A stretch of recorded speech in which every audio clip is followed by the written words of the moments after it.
What is up, guys? Welcome back to the channel. My name is Travis. Of course, this is TW Motorsports, and today you can see we've got the old stuff out of here. So I got the old car moved outside, I got the old truck moved outside, and that is because we are getting some new cabinets. So I've got them outside of my trailer, and let me tell you what a hassle that was going to get these things. I got my son out here gonna help me, but I hauled them home on my trailer, and you can see it's starting to get dark, but I ordered them through Home Depot, and I'll list them in the description down below. But I'm telling you guys, what a nightmare. It took me an hour for them to even get them off the shelf, and then another 45 minutes for them to load them. Terrible. I wish I just had them shipped here because for a couple reasons it took forever. And the other reason is obviously we can't, there's just no good way to haul these. I had to drive home. It's about an hour away. I had to drive home at like 45 miles an hour, which sucked because they're so tall. But what I'm planning on doing is I really don't want to keep the garage open because, as you can tell, it's cold. I've got my sock hat on. I think what we're going to do is we're going to try to unwrap them, at least get them off the pallet here, and then we'll shove them in the garage, try to open them up as we go.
So I've got everything moved back in, and you can see that I've kind of jockeyed some stuff around, and this isn't the permanent setting for where they're going to be, but I've got an open spot over there. My dad later in this video will be bringing me something that's his, which you will get to see. But let's talk about the cabinets. So why I went with the cabinets, what they are, kind of the sizes and whatnot. So I did a ton of research on cabinets, guys, and I know that there's a lot of like Sabre cabinets out there, and what is it, Pro Line cabinets, I believe, really pricey, and I just didn't see the value in the price. Now, if I were building a dream garage that nothing ever leaked oil on the floor, like what you see here from my old truck, if you were building a garage where it was like a show garage, I could see putting cabinets like that in. But for me, I wanted something useful, but I wanted something strong, and so the brand that I chose to go with is Husky. And the main reason I went with Husky is I was actually watching a couple videos on people's reviews on Husky and Gladiator and Cobalt and New Age and the New Age Bold and Pro series. There's different series of New Age, and I was pretty set on New Age, but one of the things I disliked about the stuff like in my garage now, I have Gladiator up in my old garage that you got where I used to work out of, and while I never had any issues with my Gladiator, there's a couple reasons I chose not to go with Gladiator again. For one, I hated the color. Gladiator only comes in one color, and like it or not, that's the color that you get. And Gladiator measures out to about 22 gauge steel, and I think they feel just a hair on the flimsy side. So when I was reading and doing research, and the New Age cabinets I was looking at, I believe the cheaper series is the Bold series, and the Bold series measures at 24 gauge. And so I thought, man, if I think the ones I have now are chintzy and feel cheap, if it goes to a 24 gauge instead of 22, it's probably going to feel even cheaper. So I got to thinking, well, I really don't want that. Well, to step up to the Pro Series and New Age was quite a bit more money. And so I found these. And actually, I found this because a guy in a video I was watching just happened to have this toolbox. And I really liked the color of the flat black with the anodized black handles. I just thought it looked really good. He had a toolbox, a double tier toolbox. And maybe down the road we'll get that to match. But I really like the color, and so I started doing some research on that and found out that these are 18 gauge steel. Well, that is quite a bit heavier gauge for what I was wanting, and it was in a color that I liked. So I ended up buying 5 cabinets total.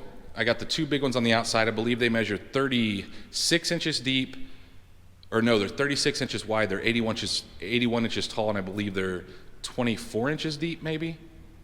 I think that's right. I'd have to look.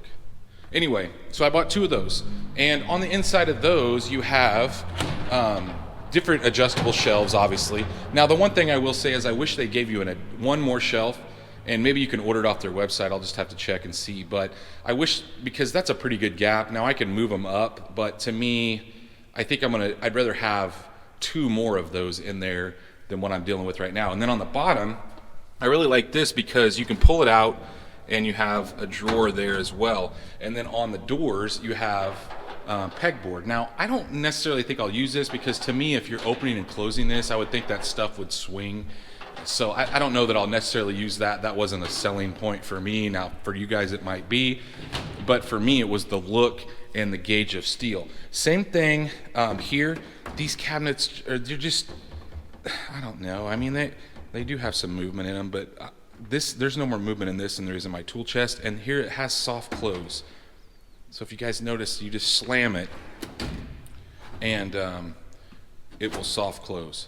Absolutely love that. So that was another deciding factor for me, and it gave me a spot where I could like kind of work on stuff. Now they do make a one piece.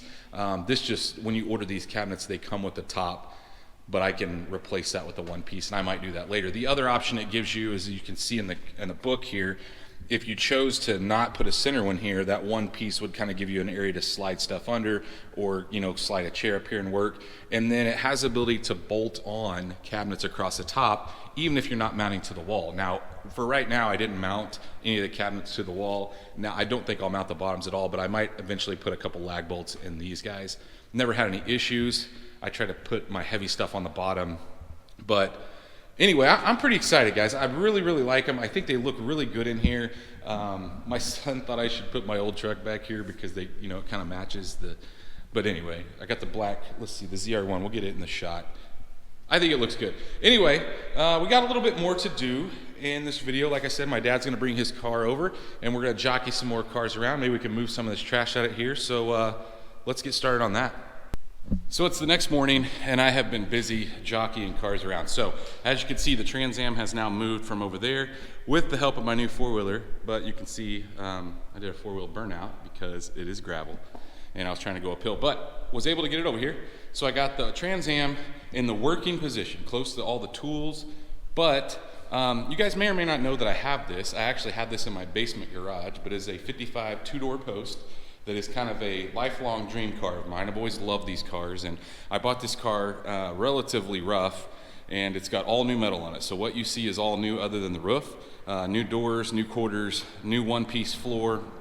The trunk floor is mini tubbed, so I can fit a 12, 13-inch tire in here, and closed out the actual spot for the spare tire because I didn't need that. But it is all new, and at some point, this is really kind of the goal, guys, to get started on this. But, we got a ton of other stuff. So for now, I think I'm gonna pull my truck back in, the 54 back in, and then like I said, my dad's gonna bring something over we're gonna put in that spot over there. That's why it's tucked up so close to the lift. And once he gets here with that, I might be able to move it away from the lift a little bit, but I kind of wanted to keep stuff back there that I'm not going to be working on a lot. So stuff up front that's drivable, stuff in back that's not. So once the truck's finished, then we should be able to get it or something on the lift and then lift it up and put another car underneath it, which will give me a little bit more room. So at this point, I'm going to try to drag some of this stuff back in. I've also got all my stuff dug out of the garage to get the 55 out. So I'll start recording again once my dad gets here with his.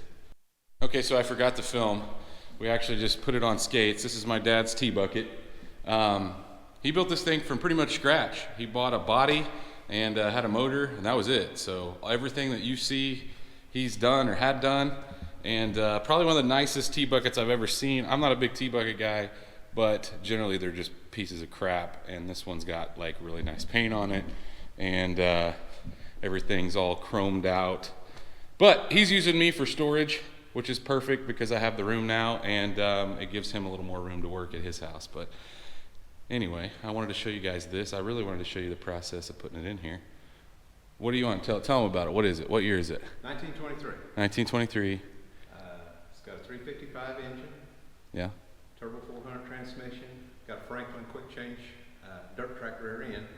That's I got a lot of dings and nicks in it, but it's polished and it's just a nice ride. It's something that we don't trailer anywhere. From here, we've been to Mountain Home 3 times on trips. We took it on just out on the interstate. I mean, yeah. It's been. I know it's been. Fun little car. I know it's been rained on. Yes. rained in on. This Franklin quick change rear end. That's kind of a cool feature. So you can see.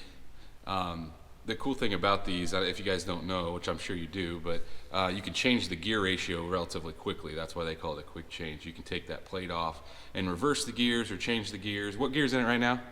Right now it's 411.